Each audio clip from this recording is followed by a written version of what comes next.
Após a libertação dos campos de concentração, as forças aliadas iniciaram uma busca intensiva pelas mulheres da SS. Elizabeth Falkenrath foi a primeira mulher executada, em 13 de dezembro de 1945, na prisão de Hamelin.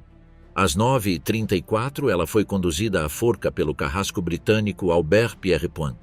Durante seus últimos momentos, ela permaneceu em silêncio, sem demonstrar remorso ou emoção. Sua execução transcorreu sem incidentes. Mais a leste, na Polônia, 7 meses após as execuções em Hamelin, Gerda Steinhoff, antiga supervisora do campo de concentração de Stutthof, foi executada publicamente em 4 de julho de 1946 na colina Biskupia Gorka, perto de Gdansk. Na manhã de sua execução, ela foi levada para a forca junto com outros condenados, incluindo Johann Pauls e Wanda Klaff. Amarrada de pés e mãos, ela foi colocada na carroceria de um caminhão sob uma forca tripla. No momento da execução, ela foi empurrada para fora do veículo, caindo no vazio, sem capuz cobrindo o rosto. Durante seus últimos momentos, ele lutou em agonia e chegou a perder um de seus chinelos. Vocação sinistra. A jovem Gerda Steinhoff, a jovem de Stutthof, que chocou os juízes aliados. Gerda Steinhoff nasceu em 29 de janeiro de 1922. Ela teve uma educação tradicional e, na adolescência, trabalhou em uma fazenda perto de casa. Após terminar a escola, trabalhou em uma padaria a partir de 1939. Após a adolescência, Gerda trabalhou como motorista de bonde até 1944, ano em que se casou e teve um filho. Sua necessidade financeira a levou a atender ao chamado da SS por guardas nas principais cidades do Reich, visto que muitos ex-guardas haviam sido recrutados no fronte para lutar contra os aliados.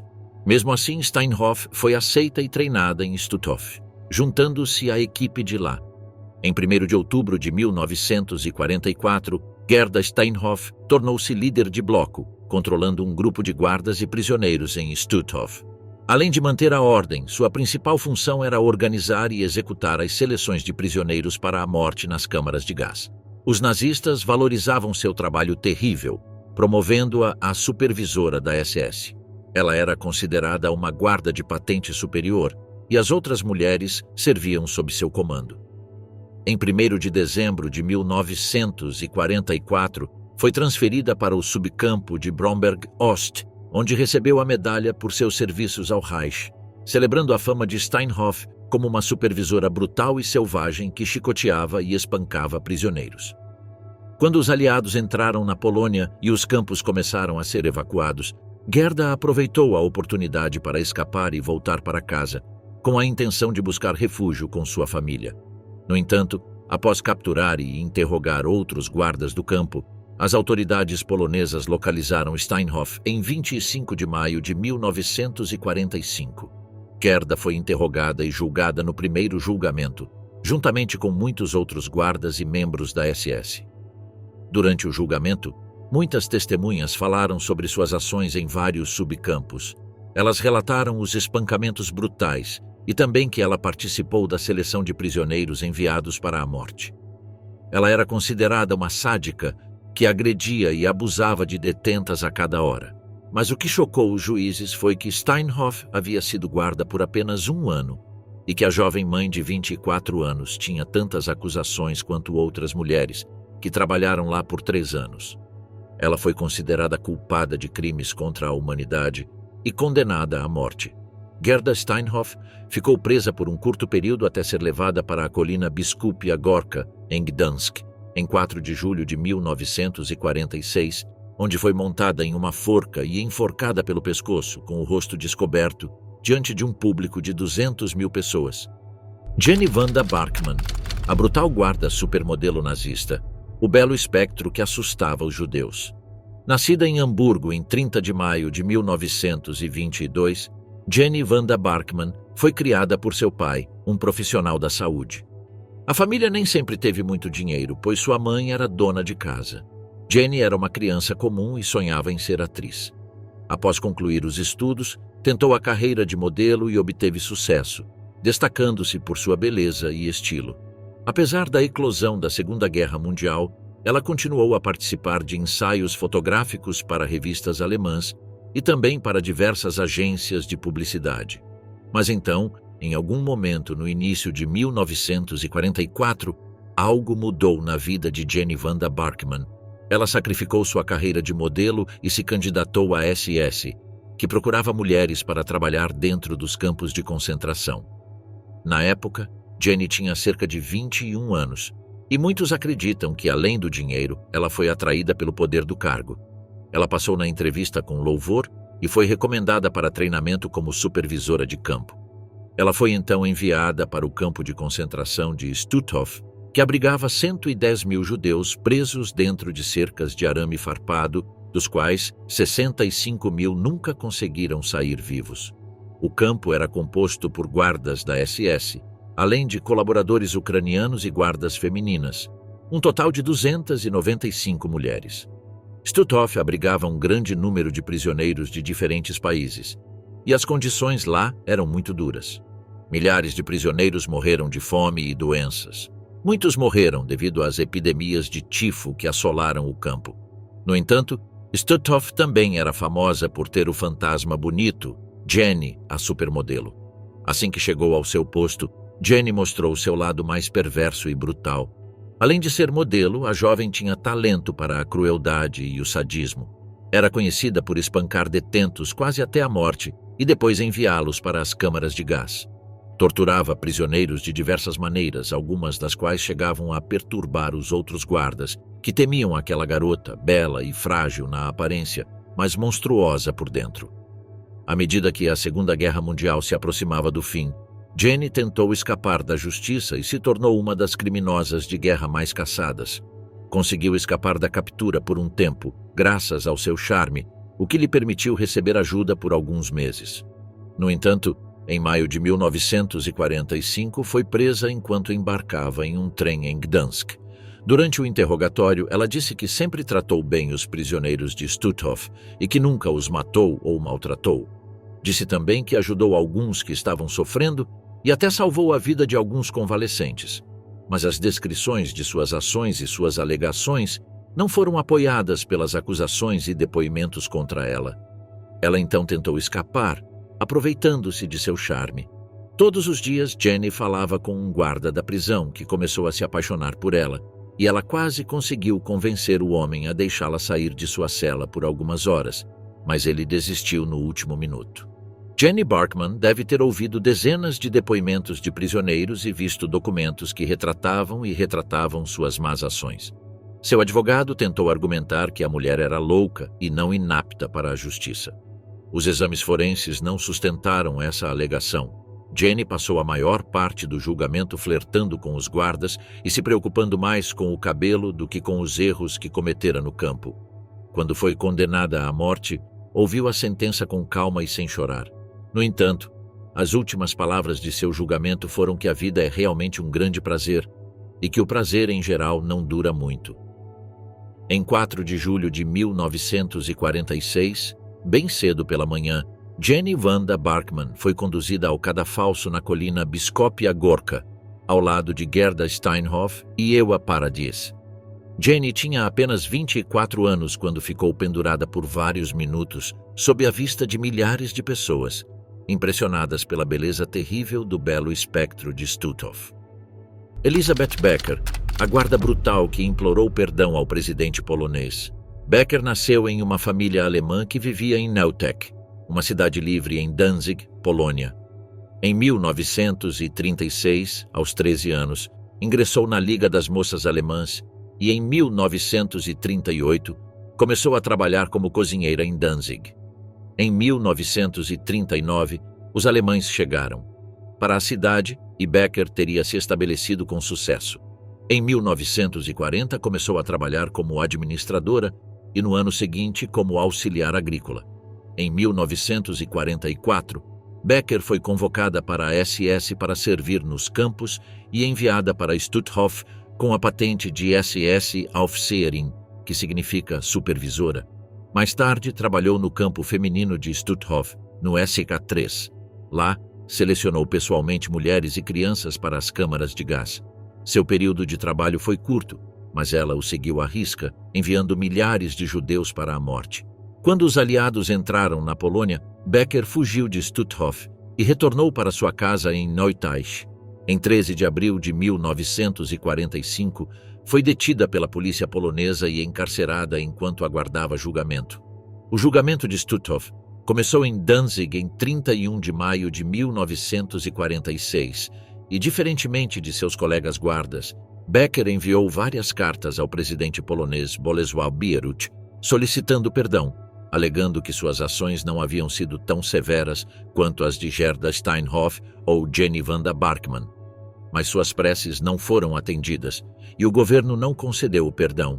Lá na colina de Gdansk, junto com os outros guardas, ela foi enforcada pelo pescoço. Ao contrário das outras mulheres, seu pescoço quebrou rapidamente ao ser enforcada, fazendo com que ela perdesse a consciência imediatamente e morresse mais rapidamente. Sem vergonha, Wanda Klaff, a supervisora de Stutthof, que se orgulhava de seus crimes horríveis. Wanda Klaff nasceu Kalisinski em 6 de março de 1922, na cidade livre de Danzig. Sua família era de origem alemã e seu pai trabalhava nas ferrovias. Após se formar na escola aos 16 anos, em 1938, começou a trabalhar em uma fábrica de geleias, onde permaneceu até 1942. Aos 20 anos, casou-se com um homem chamado Uli Klaff e deixou o emprego para se tornar dona de casa por um curto período. Mas como o casal precisava de dinheiro, Wanda voltou a trabalhar como operadora de bonde. Em 1944, Wanda se candidatou a uma vaga de guarda da SS e foi enviada para a escola da SS em Stutthof. Ela completou seu treinamento lá com guardas veteranos e foi enviada para o subcampo de Stutthof chamado Praust, localizado em uma pequena vila próxima. Lá, ela assediou e feriu prisioneiros usando um chicote com ponta de metal. Em 5 de outubro de 1944, ela foi transferida para o subcampo de Russochin, localizado na vila de Russon. Este pequeno subcampo aprisionava cerca de 300 mulheres que eram forçadas a realizar trabalhos forçados.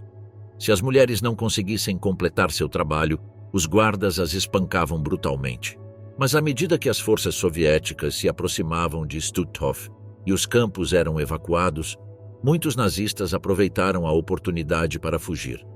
Wanda Klaff aproveitou as evacuações no início de 1945 como uma forma de escapar do campo e tentar escapar da justiça. No entanto, em 11 de junho de 1945, ela foi presa e encarcerada em uma prisão polonesa. As condições na prisão eram bastante precárias e, como resultado, ela adoeceu gravemente com febre tifoide, mas sobreviveu e pôde ser julgada. Wanda foi acusada de maltratar detentas, despi-las e espancá-las brutalmente diariamente. Ela admitiu seus crimes no julgamento e parecia incrivelmente satisfeita com o que havia feito. Ela disse: "Sou muito inteligente e muito dedicada ao meu trabalho nos campos. Bato em pelo menos 2 prisioneiras todos os dias." Não se sabe por que ela admitiu isso, e pode ter sido apenas uma ostentação, já que os juízes dificilmente a teriam visto com bons olhos com essa confissão. Wanda Klaff foi condenada à morte nos julgamentos de Stutthof quando tinha apenas 24 anos. Após a guerra, muitas autoridades estranharam como mulheres tão jovens podiam se transformar em tais feras. Em 4 de julho de 1946, ela foi levada de sua cela para a Biskupia Gorka. Colocada na carroceria de um caminhão, uma corda foi colocada em seu pescoço e ela foi enforcada no cadafalso. Última da lista, Ewa Parades, a sinistra guardiã de Stutthof que congelava suas vítimas. Outra das guardas infames de Stutthof foi Ewa Parades, que tinha péssima reputação entre a população carcerária. Nascida em 17 de dezembro de 1920, em Leborg, durante a República de Weimar, essa mulher tem um passado desconhecido. O que se sabe é que ela era uma nazista fervorosa e chegou a Stutthof em agosto de 1944, durante o já mencionado recrutamento de mulheres. Sua passagem pelo campo foi marcada por seu amor ao chicote e seu sadismo com os prisioneiros. Uma testemunha descreveu um incidente em que ordenou que um grupo de prisioneiras se despisse no frio congelante do inverno e depois as encharcou com água gelada. Se as mulheres tremessem ou se mexessem, Paradis as espancava. Ewa Paradis continuou a abusar e espancar as detentas, e foi então brevemente transferida para o subcampo de Bromberg-Ost, antes de retornar ao campo principal de Stutthof. Mas então, em abril de 1945, ela participou das brutais marchas da morte, nas quais os prisioneiros eram forçados a caminhar quilômetros sem comida ou descanso, de Stutthof ao campo de concentração de Laurenburg. Durante a marcha final, Ewa fugiu, suspeitando que seria julgada por seus crimes, e tentou se esconder o máximo possível nas áreas próximas a Gdansk, mas acabou sendo capturada. Durante os julgamentos, ela não fez nenhuma tentativa de se defender e não apresentou as acusações contra ela. Em 4 de julho de 1946, após passar um ano em completa reclusão e sem interagir com seus antigos companheiros de campo, ela foi levada para a colina Biskopia Gorka, onde foi enforcada com um nó na garganta, retirada de um caminhão em movimento. Ela foi a última mulher executada naquela colina, e seu corpo ele passou vários minutos enforcado até que sua morte fosse oficialmente declarada. Irma Grese, a mulher mais jovem enforcada no século XX. Irma Grese foi uma das principais criminosas de guerra nos julgamentos de Bergen-Belsen, realizados entre setembro e novembro de 1945 e dezembro de 1945. Sobreviventes do campo que testemunharam após a guerra a acusaram de assassinato e tortura, sempre usando um chicote e uma pistola, além de usar as próprias mãos. Irma Grese era conhecida por deixar seus cães pularem sobre os prisioneiros e devorá-los, atirar em prisioneiros a sangue frio, torturar crianças, cometer abusos sexuais e espancamentos sádicos com chicotes trançados até a morte de suas vítimas. Por esse motivo, os prisioneiros a apelidaram de a Besta de Belsen. Irma Grese avançou em direção aos prisioneiros com seu andar ondulante e quadris balançando. Os olhos das 40.000 mulheres infelizes, silenciosas e imóveis estavam fixos nela. Era de estatura mediana, elegantemente vestida e com os cabelos impecavelmente penteados. O terror mortal, inspirado por sua presença, sem dúvida, a agradava e encantava, pois aquela jovem de 20 e poucos anos era completamente desprovida de espírito. Com mão firme, ela escolhia suas vítimas, não apenas entre as saudáveis, mas também entre as doentes, fracas e incapacitadas. Aquelas que, apesar da fome e das dificuldades, ainda exibiam um traço de sua antiga beleza física, eram as primeiras a serem selecionadas. Elas constituíam os alvos especiais da atenção de Irma Grese. Durante as seleções, o anjo loiro de Belsen, como a imprensa preferia chamá-la, brandia seu chicote liberalmente. Ele chicoteava onde bem entendia, sorrindo para as contorções de dor e o sangue derramado por suas vítimas. Irma Grese foi presa pelas autoridades britânicas logo após a libertação do campo de concentração de Bergen-Belsen. Embora tenha negado os assassinatos em sua defesa e afirmado que só conhecia o destino dos prisioneiros por suas próprias palavras, ela nunca rejeitou sua ideologia nazista e podia ser ouvida cantando hinos da SS em sua cela. No julgamento de Bergen-Belsen, ela foi condenada à forca aos 22 anos, tornando-se a mulher mais jovem a ser condenada à morte no século XX. Ela foi executada na prisão de Hamelin em 13 de dezembro de 1945. Parece ter havido um confronto com o famoso carrasco inglês Albert Pierrepoint. Quando ele tentou colocar um capuz escuro na condenada, ela se recusou violentamente. Pierrepoint a esbofeteou repetidamente até conseguir dominá-la. Grease insultou o carrasco e, chorando, gritou: "Depressa!" Estas foram suas últimas palavras. Pierrepoint colocou a corda em volta do pescoço dela, mas de forma inadequada. Acredita-se que Grease tenha morrido por estrangulamento em vez de enforcamento, sofrendo uma morte lenta, agonizante e dolorosa. Após sua execução, seu corpo foi mutilado e cremado, e suas cinzas foram posteriormente jogadas em um rio de drenagem. Vítima ou algoz? A defesa de Elisabeth Falkenrath.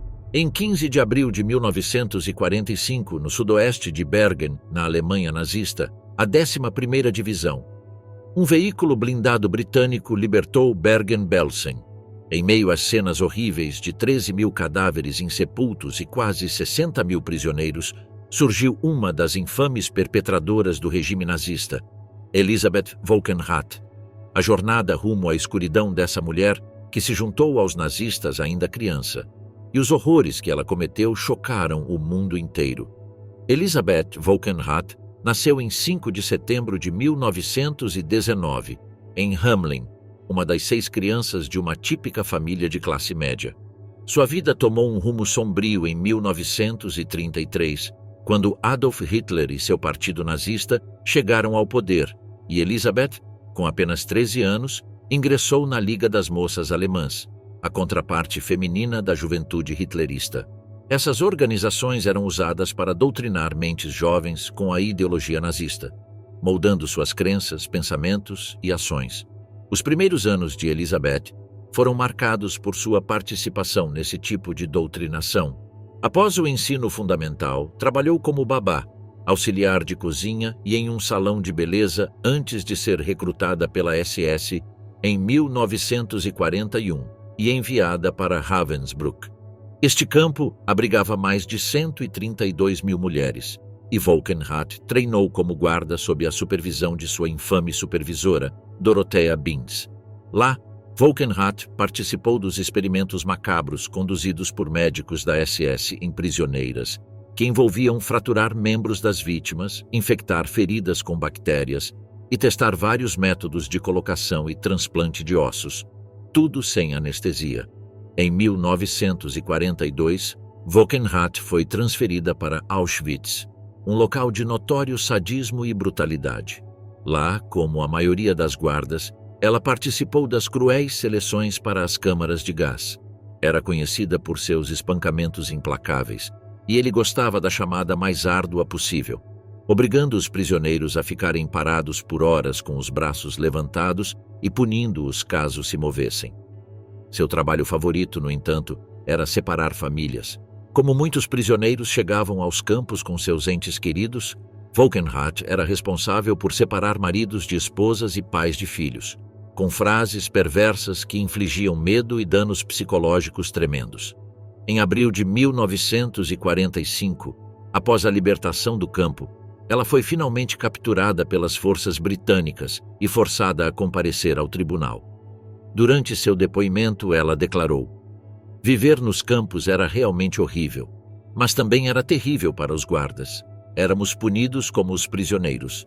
Wolkenrath, juntamente com Irma Grese, outra guarda, testemunharam que foram forçados por seus superiores a serem bons nazistas, o que significava não demonstrar empatia ou gentileza para com os judeus. No entanto, seu comportamento impenitente e implacável durante o julgamento não gerou simpatia entre os juízes. Elisabeth Wolkenrath foi condenada à morte por enforcamento, sentença executada em 13 de dezembro de 1945.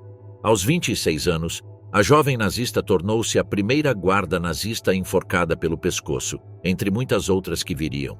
O público inabalável não derramou uma lágrima por Wolkenrath. Instintos básicos.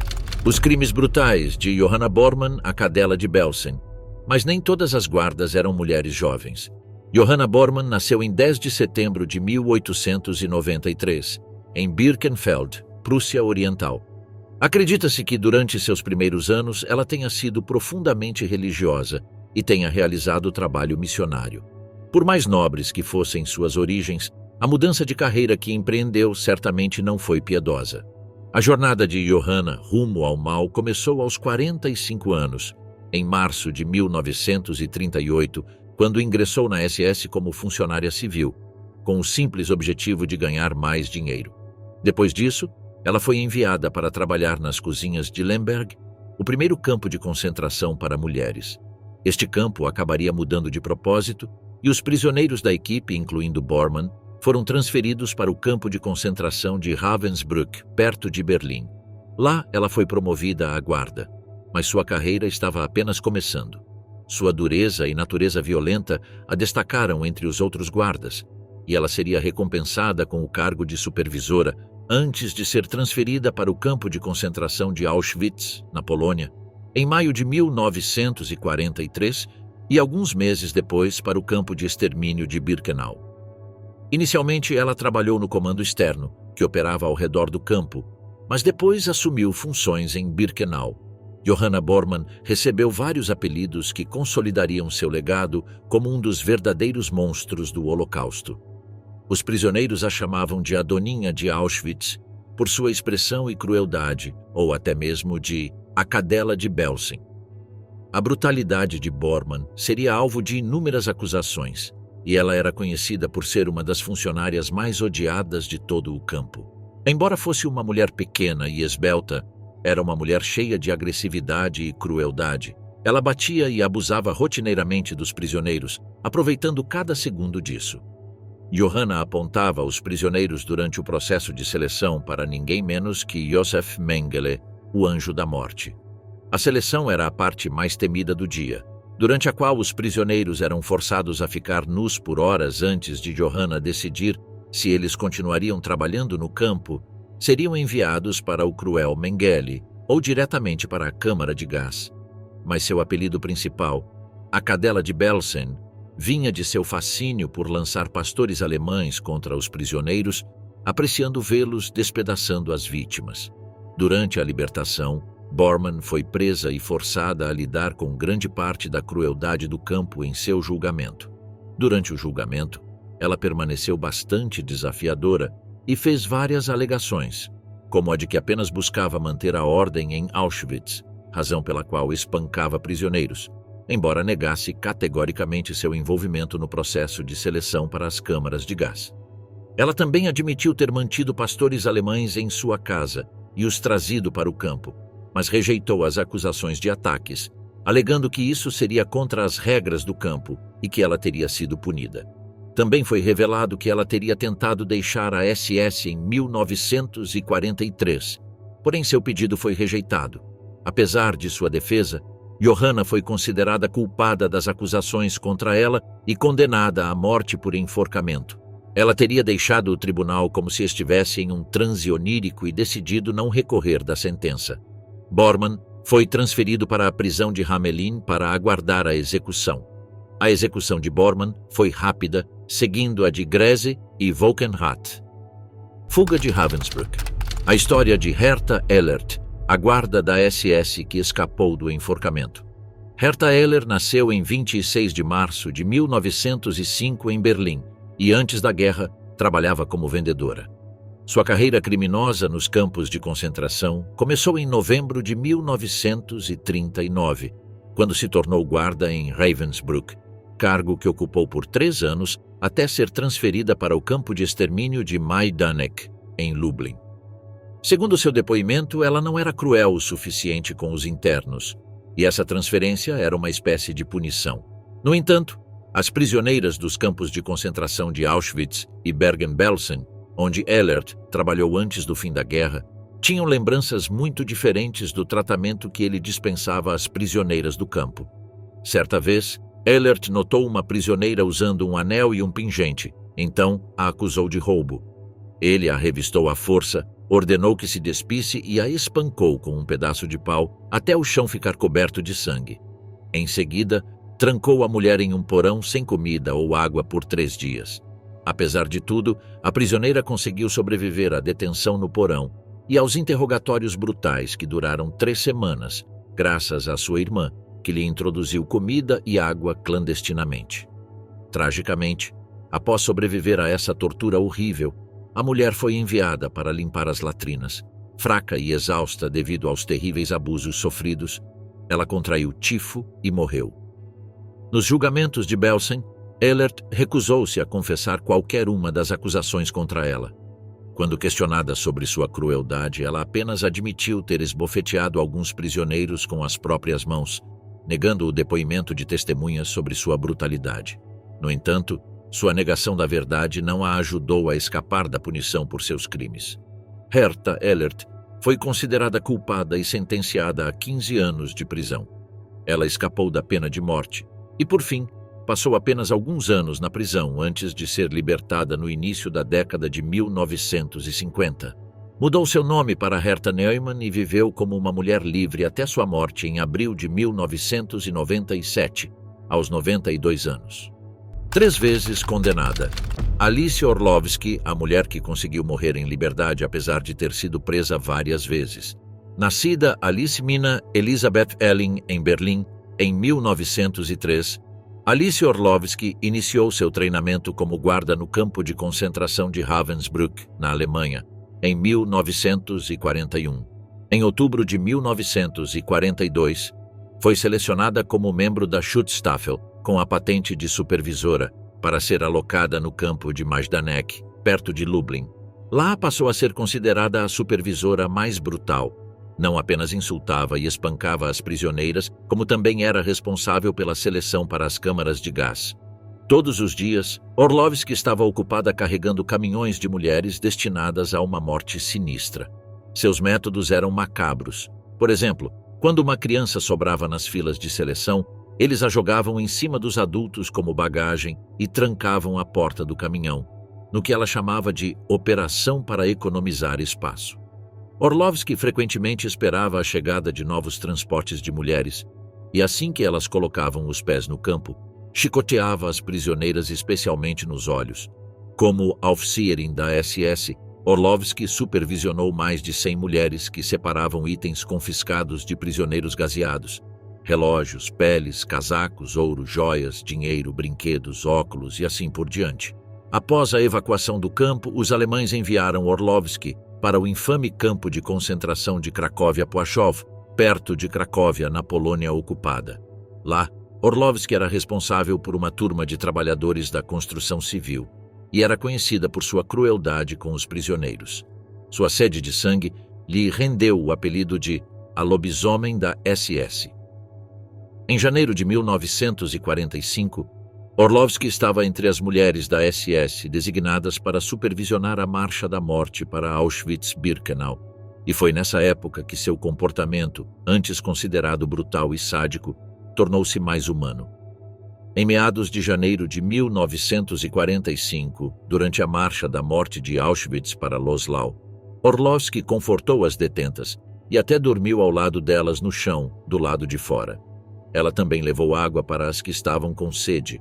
Nunca se sabe por que sua atitude mudou, mas alguns especulam que ela pressentiu que a guerra estava prestes a terminar e que em breve seria julgada como criminosa de guerra. Apesar desse comportamento um pouco mais empático, Orlovsky acabou sendo enviada para Ravensbrück como guarda. Em maio de 1945, Orlovsky foi capturado pelas forças soviéticas e extraditado para a Polônia, será julgada por crimes de guerra.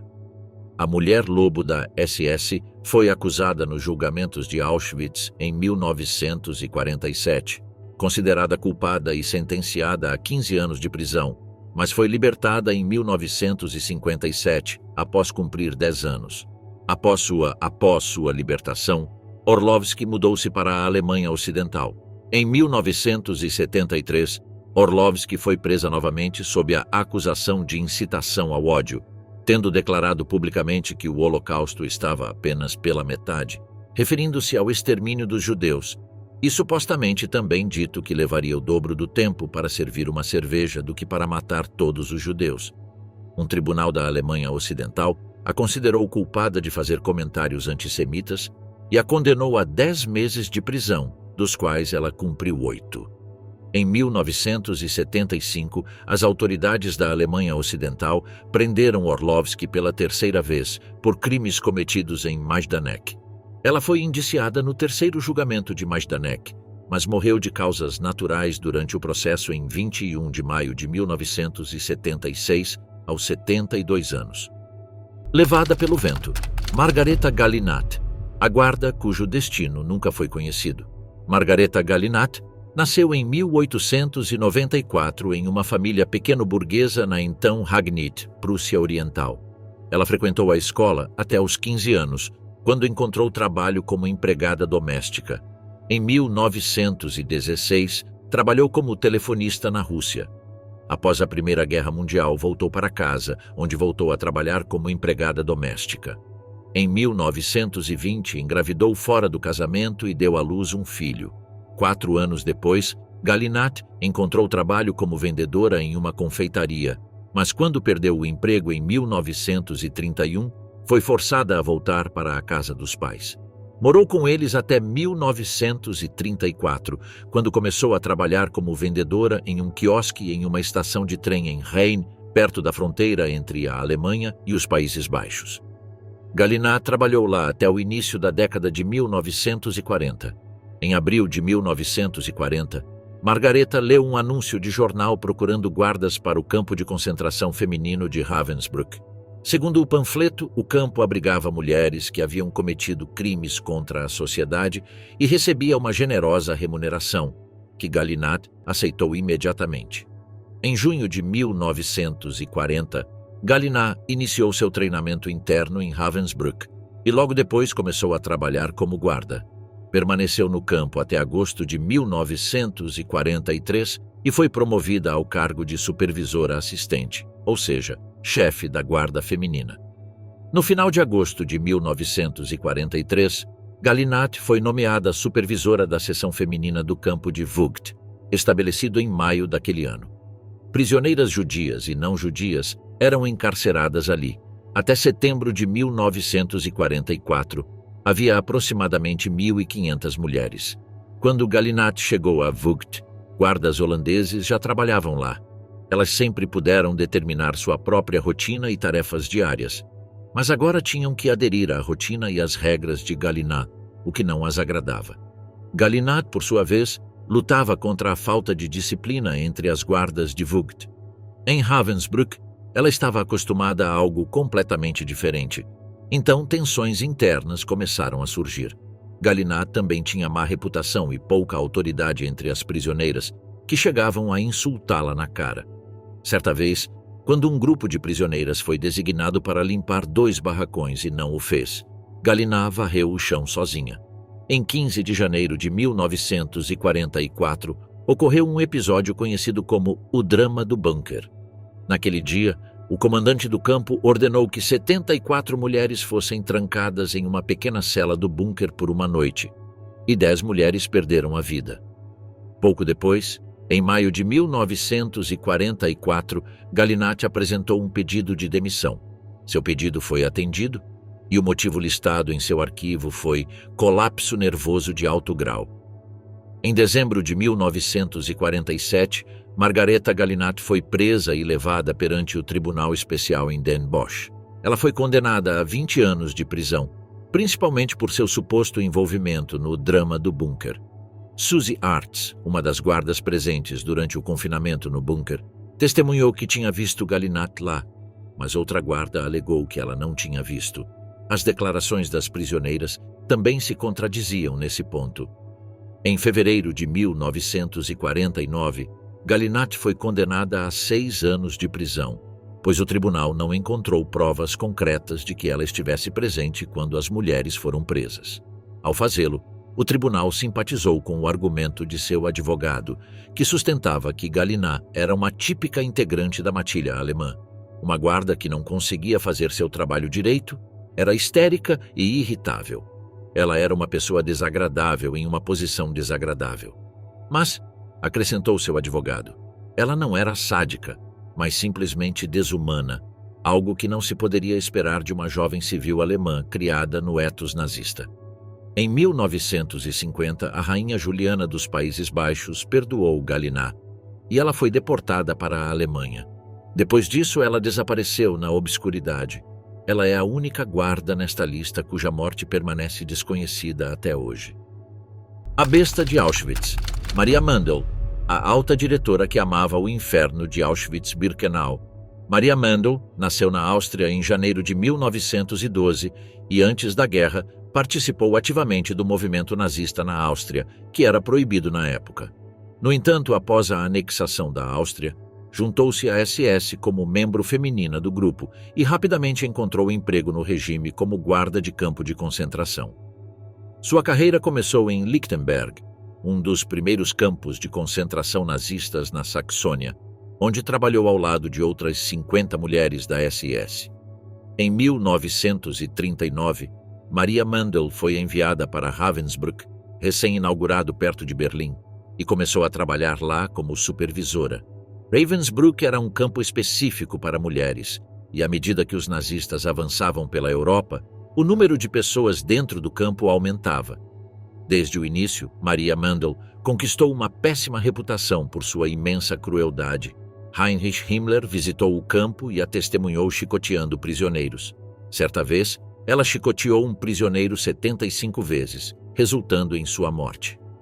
Mandel era tão obcecado em infligir dor que muitos dos prisioneiros tiveram que ser reanimados após perderem a consciência durante o castigo, apenas para suportarem mais açoites. Maria impressionou seus superiores e, em abril de 1942, foi promovida a supervisora sênior em Auschwitz-Birkenau, substituindo Johanna Langefeld, que havia se desentendido com Rudolf Höss. A inteligência e a devoção de Mandel à causa nazista eram impressionantes. Ela se orgulhava de incutir terror no campo, o que lhe rendeu o apelido de A Besta. Ela também participou das seleções para as câmaras de gás, enviando dezenas de milhares para a morte. Muitos dos prisioneiros escolhidos por Mandel também foram submetidos a experimentos médicos bárbaros, degradantes e frequentemente fatais, realizados por médicos da SS como Joseph Mengele. No julgamento, também seria relatado como crianças às vezes eram deixadas para morrer de frio durante o inverno no campo e como Mandel forçava milhares de mulheres a ficarem descalças na neve. Essas mulheres desmaiaram devido à temperatura congelante e sofreram hipotermia. Quando Auschwitz foi libertado pelo Exército Vermelho, Maria Mandel desapareceu. Ela havia deixado o campo no final de 1944 e foi designada para um subcampo de Dachau. Depois disso, Mandel fugiu para as montanhas do sul da Baviera, mas foi presa em 10 de agosto de 1945 pelo exército dos EUA e interrogada. Ela não demonstrou nenhum sinal de remorso e foi mantida na prisão de Dachau até ser entregue à República Popular da Polônia, antes de ser julgada nos julgamentos de Auschwitz. Ouvindo os depoimentos das vítimas da crueldade de Mandel, ela sentou-se de cabeça baixa, juntamente com vários outros guardas. Foi considerada culpada de crimes contra a humanidade e condenada à morte como criminosa de guerra. Finalmente, nas horas iminentes de seu enforcamento, Mandel cedeu. Enquanto aguardava a execução, a besta de Auschwitz implorou perdão por seus crimes. Em 28 de janeiro de 1948, Maria Mandel foi enforcada. Ela foi a primeira de um grupo de 5 guardas a ser executada, a única mulher. Às 7h09, ela foi obrigada a ficar de pé em um banco, e em seguida a corda foi colocada em seu pescoço. Depois de chutar o degrau, Maria Mandel foi enforcada até a morte, em uma execução que durou 15 minutos no total. Caso arquivado, Louise Dance, o diretor brutal que foi condenado 50 anos após o Holocausto. Louise Dance nasceu na Turíngia em uma família protestante composta por seus pais, Heinrich e Anna, e vários irmãos. Após concluir o ensino fundamental aos 20 anos, mudou-se para Brandemburgo, onde conseguiu um emprego como vendedora em uma padaria. Em 1940, ela retornou à sua cidade natal para cuidar dos pais. Durante férias em Ulm, conheceu o doutor Franz von Bodman, médico do campo de concentração de Majdanek. Apaixonou-se pelo médico, que era casado e tinha 3 filhos, e embora ele a tenha rejeitado, ela o convenceu a se alistar no corpo paramilitar do regime nazista, conhecido como Schutzstaffel, e ele o fez. Em 24 de janeiro de 1943, aos 25 anos, Louise Dance ingressou no campo de concentração de Ravensbrück como guarda, o primeiro posto regular que serviu como centro de treinamento para novos guardas. Após concluir seu treinamento, em 22 de março, foi transferida para perto de Lublin, na Polônia, para o campo de concentração de Majdanek. Após vários meses, ela foi transferida de volta para o campo de concentração de Auschwitz, onde era responsável por registrar o número de prisioneiros que chegavam e morriam a cada dia. Naquele mesmo ano, foi condecorada por seus superiores e pouco depois promovida a chefe do transporte de prisioneiros em Auschwitz. No início de janeiro de 1945, ascendeu ao posto sênior de supervisora no campo de concentração de Mauschau, parte do campo de Ravensbrück. No final da guerra, em 1945, com tropas soviéticas perto de Mauschau, Louise Dance tentou escapar com outros guardas, mas foi descoberta e enviada para a prisão de Cracóvia, na Polônia. No ano seguinte, nos julgamentos de Auschwitz, ela foi acusada, juntamente com outras 39 pessoas, de cometer crimes contra a humanidade enquanto cumpria pena. A Suprema Corte polonesa condenou Luisa Dans à prisão perpétua por, entre outros crimes, abuso físico e moral de prisioneiros. Ela foi acusada, por exemplo, de matar prisioneiros de fome, ordenando-lhes que saíssem sem roupa no meio da noite ou no meio do inverno e permanecendo em pé por horas até que desmaiassem de exaustão. No entanto, ela foi libertada por bom comportamento quase 10 anos depois, em 20 de agosto de 1957. Por 4 décadas, Louise Dans mudou de vida e caiu no esquecimento. 50 anos após o Holocausto, novas evidências surgiram contra a guarda nazista. Em 1996, Louise Dans foi julgada perante um tribunal alemão por um promotor da cidade de Meiningen pela suposta morte a espancamento de uma menina em Malchow. Médicos alemães indicaram que a acusada era idosa demais e sua saúde muito frágil para resistir a um julgamento, razão pela qual as acusações foram retiradas e o caso encerrado. Segundo algumas fontes, ela morreu em 2009 na cidade de Waldorf. Lágrimas pela Polônia. Therese Brandl, a diretora que odiava os porcos poloneses de Auschwitz. Em março de 1942, Brandl foi enviada para o campo de concentração de Auschwitz, onde inicialmente trabalhou na lavanderia, mas alguns meses depois foi promovida à guarda, sob o comando de mulheres como Maria Mandl. Inúmeros depoimentos de sobreviventes e testemunhas atestam a crueldade e o comportamento sádico de Brandl. Ela gostava de abusar fisicamente de prisioneiros e era conhecida por seu tratamento particularmente duro com mulheres e crianças. Ela assediava os prisioneiros a ponto de, no verão, dar-lhes roupas íntimas quentes e sapatos de inverno, enquanto no inverno dava-lhes roupas íntimas de verão e tamancos, além das habituais surras, insultos e humilhações. Ele odiava profundamente as mulheres e frequentemente assediava as prisioneiras, recusando-se a dar-lhes roupas e, quando o fazia, entregava-lhes roupas infestadas de piolhos. Segundo Antonina Piontkowska, uma prisioneira que serviu em Auschwitz, Brandl demonstrava uma atitude particularmente hostil em relação aos prisioneiros poloneses. Ele conduzia inspeções em blocos, sozinho ou com outras mulheres da SS, durante as quais batia e insultava os prisioneiros, chamando-os de porcos poloneses. Piontkowska lembrou-se de como Brandl havia batido e chutado uma prisioneira após flagrá-la comendo uma batata crua. Brandl abusava fisicamente não apenas de mulheres, mas também de crianças. Andreas Larinsiakos, um menino de 9 anos de Cles, Itália, relembrou uma ocasião em que todas as crianças foram transferidas de um campo para outro e, durante a contagem, uma criança estava desaparecida. Como punição, Teresa Brandl obrigava todas as crianças a acordarem à 1 da manhã, levava-as para fora e as obrigava a permanecer na neve até o meio-dia do dia seguinte. Brandl também participou da seleção de prisioneiros para as câmaras de gás. Como testemunhou um sobrevivente do Holocausto, quase todas as chamadas terminavam com várias mortes devido às punições severas. Lá, Brandl era tão eficiente em seu trabalho que, no verão de 1943, recebeu uma medalha do Reich por sua boa conduta nos campos. Em 27 de janeiro de 1945, o exército soviético chegou ao complexo de Auschwitz. Brandl havia sido transferida para o subcampo de Mühldorf, mas em 27 de abril de 1945, fugiu e se escondeu nas montanhas da Baviera, na Alemanha. 4 meses depois, em 29 de agosto de 1945, foi presa pelo exército do ZUA e enviada a um campo de detenção para aguardar interrogatório.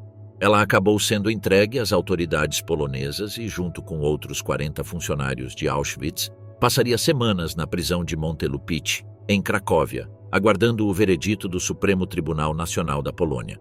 Enquanto estava na prisão, Therese Brandl dividiu uma cela com Maria Mandl, a infame besta de Auschwitz.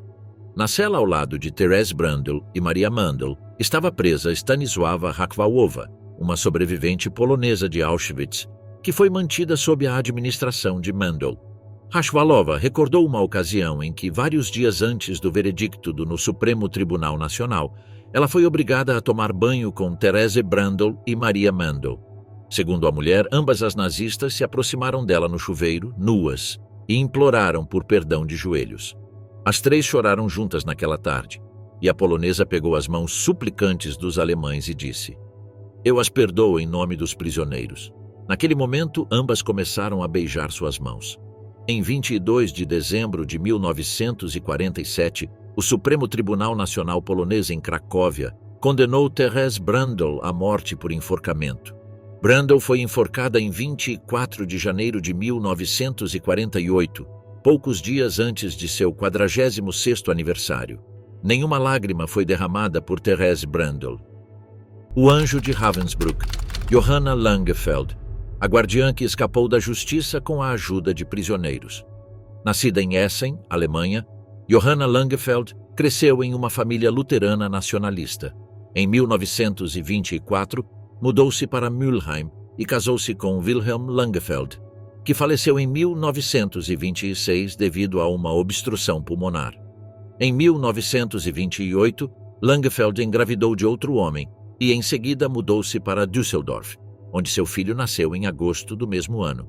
Langefeld ficou desempregada até os 34 anos, quando começou a lecionar economia doméstica em um estabelecimento comercial em Neuss. A partir de 1935, trabalhou como guarda em uma instituição de trabalho, uma versão primitiva e mais humana de um campo de trabalhos forçados.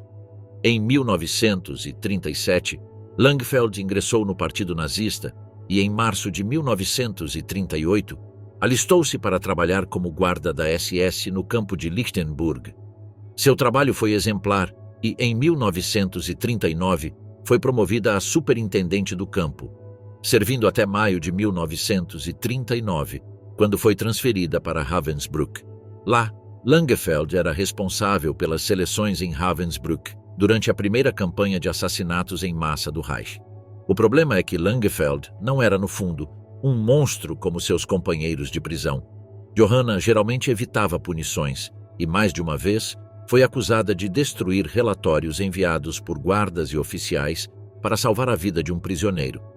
Em meados de março de 1942, Langefeld foi designada para a nova unidade feminina de Auschwitz, onde era responsável por selecionar as prisioneiras que seriam enviadas para as câmaras de gás.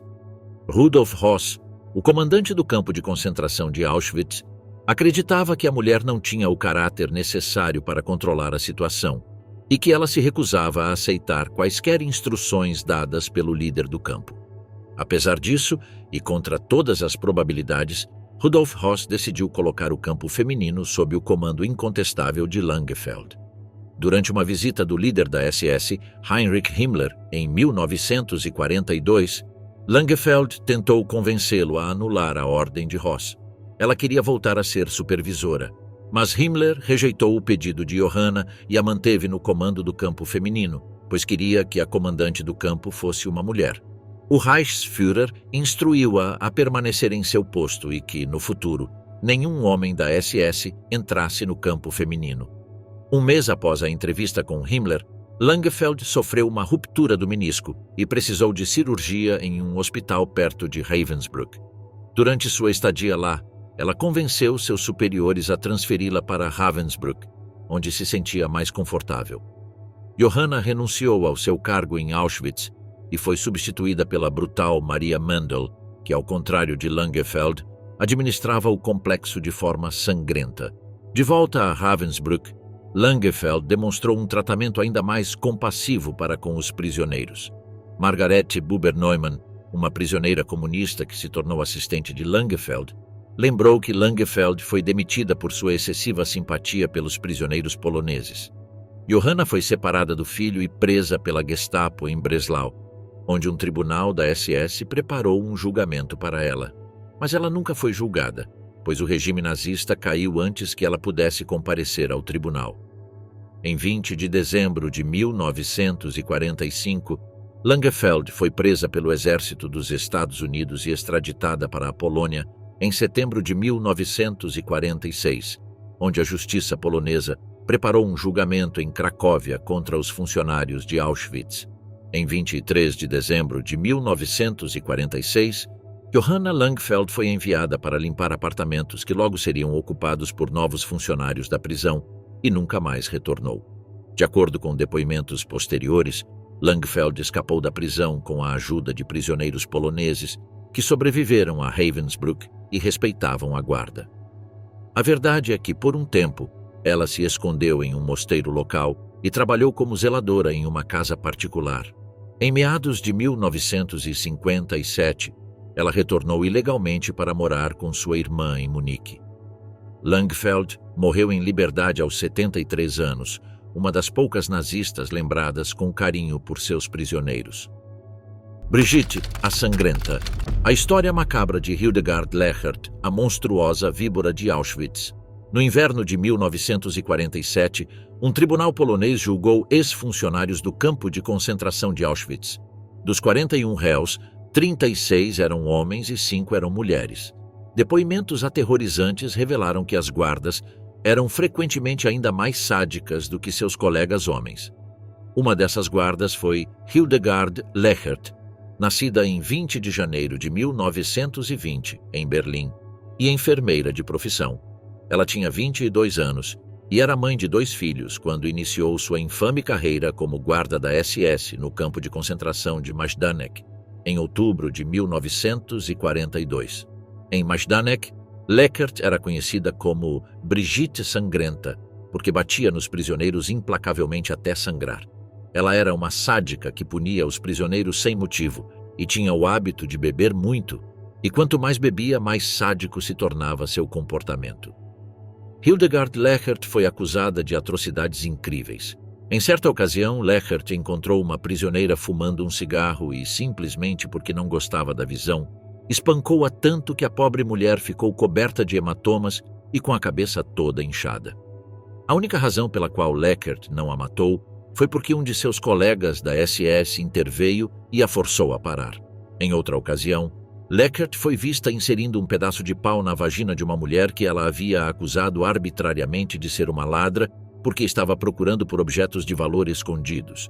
Isso aconteceu lá fora, no jardim do campo, e a judia gritava tão horrivelmente que outras detentas fugiram ou vomitaram porque não suportavam olhar para a cena brutal e sangrenta. Muitos testemunhos posteriores afirmaram que Lechert ria quando um prisioneiro morria, independentemente das circunstâncias, fossem elas causadas por ela ou não. Em outra ocasião, Lechert passou por 2 jovens gregas que limpavam as latrinas e as jogou lá dentro. A guarda riu enquanto elas se engasgavam com as fezes. Em outra ocasião, na frente de outros prisioneiros, Lechert enviou seu cão faminto e furioso para atacar uma polonesa grávida, que o cão despedaçou. Lechert fez tudo o que pôde para tornar a vida dos prisioneiros no campo o mais miserável possível. Entre suas muitas vítimas estavam até crianças pequenas. No início, Lechert era gentil com elas, oferecendo-lhes doces com uma voz agradável, mas quando se aproximavam dela, ela os jogava no caminhão que os levava para a câmara de gás sem remorso. Como a maioria das mulheres nesta lista, Lechert também estava envolvida na seleção de prisioneiros para as câmaras de gás. Em agosto de 1943, ela deixou Majdanek e mais tarde trabalhou nos campos de concentração de Płaszów e Auschwitz-Birkenau. Após a guerra, Hildegard Lechert foi capturada e julgada nos julgamentos de Auschwitz, onde finalmente enfrentou a justiça por seus crimes desumanos. No entanto, ao contrário de colegas como Maria Mendel, ela não foi condenada à morte, mas a 15 anos de prisão. Sua sentença de 15 anos de prisão durou apenas 10 anos, pois ela foi libertada em 1957 e supostamente se tornou faxineira em um bordel. Seu passado sombrio nunca deixou de assombrá-la. Houve até rumores de que ela trabalhou como agente da CIA. Junto com Alice Orlovsky e Hermine Braunsteiner, Lechert enfrentou o 3º julgamento de Majdanek, realizado entre 1975 e 1981, por crimes que cometeu durante a guerra. Ela foi condenada a 12 anos de prisão, mas nunca teve que cumprir essa pena, pois seus 10 anos de prisão na Polônia e os 5 anos que passou sob custódia aguardando julgamento foram considerados válidos. Brigitte, a Sangrenta, Morreu em liberdade em 1995 de causas naturais, aos 75 anos.